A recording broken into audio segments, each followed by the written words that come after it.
Wheels and tires. They're a common first mod on many project cars to improve appearance and performance with an easy install, but sometimes they're confusing to understand. What is a lug pattern? An aspect ratio? Offset? Today we take an in-depth look at wheels and tires and what all this techno babble really means. First up, when you're talking about a wheel and tire package, you'll normally see an identifier that looks like this. This identifies the sizing for a wheel and tire package. The first half identifies the tire sizing, and the second half identifies the wheel sizing. We'll begin with the tire sizing. The 195 is width, the 60 is aspect ratio, and the 15 is diameter. 195 represents the width of the tire in millimeters, so our tire is 195 millimeters, or roughly 7.7 inches wide. The 60 is called the aspect ratio, but that really only means how tall the tire is on the wheel. From the edge of our wheel, the tire is 60 millimeters high. The reason that it's called an aspect ratio is fairly simple actually. The most widely used screen aspect ratio is 16 by 9. If we look at our tire head on, we would see its aspect ratio is 195 by 60. Next up is 15. Now the 15 relates to both tire and the wheel. It's the inner diameter of the tire, which means it's also the outer diameter of the wheel. This leads us into the measurements of the wheel. We have three numbers here. The 15, which we already discussed, 6, which is width, and 55, which is our offset. The wheel is 6 inches wide from bead to bead. The tire sits inside the 6-inch area of the wheel. Lastly in our measurements is the offset. Offset is how far the mounting pad of the wheel is from the dead center of the wheel and tire. The 55 offset on our wheel means that our mounting pad is 55 millimeters away from the center of the wheel. Offset can either be positive or negative depending if the offset lies towards or away from the car itself. So that's the basics on sizing using a normal identifier. Next, let's discuss lug patterns.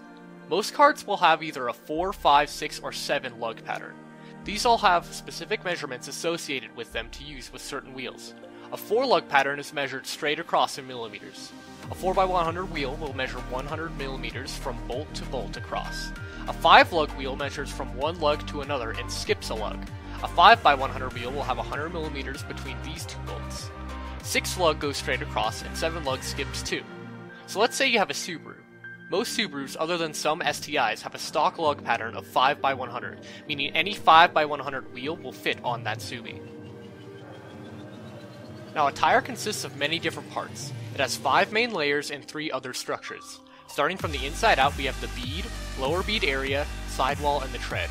Going inside the tire, we start with the tread on the outside, the cap ply, the crown ply, the carcass ply, and the inner liner. The bead of the tire is the lip around both sides of the inner tire that seal it to the wheel. You want a good seal on the bead or it will leak air. The lower bead area is just over the bead and provides the force to hold the tire on the wheel. Next we have the sidewall. Its name is fairly self-explanatory. The main part you see on a tire is the tread. It is a patterned area of the tire meant to contact the road surface and keep the tire gripping. Moving inside from the tread, we find the cap ply, which contains nylon cords that hold the tire together from the centripetal forces. Next up is the crown ply. It contains the steel belts that give the tire its main strength.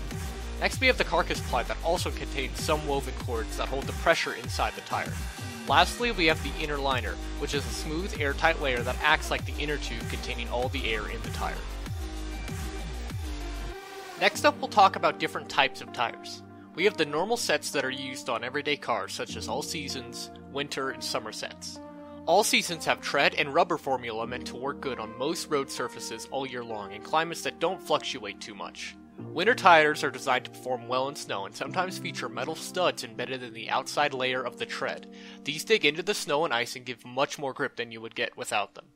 Summer tires have a rubber that is formulated to grip in hot conditions and work well on summer roads. Track tires are sort of like summer tires and are designed to keep grip and stick to warm asphalt and keep grip through corners. Drag tires are completely smooth so that they can contact the road with as much surface area as possible. Many times you will see them with a few tread lines to comply with DOT certification. Off-road tires are a completely different breed.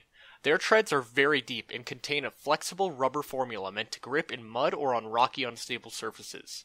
Off-road tires tend to be much thicker than a normal tire and are measured in terms of plies or layers. That's it for today's video. Do you have any other questions about tires? Check out some of the videos in the corner.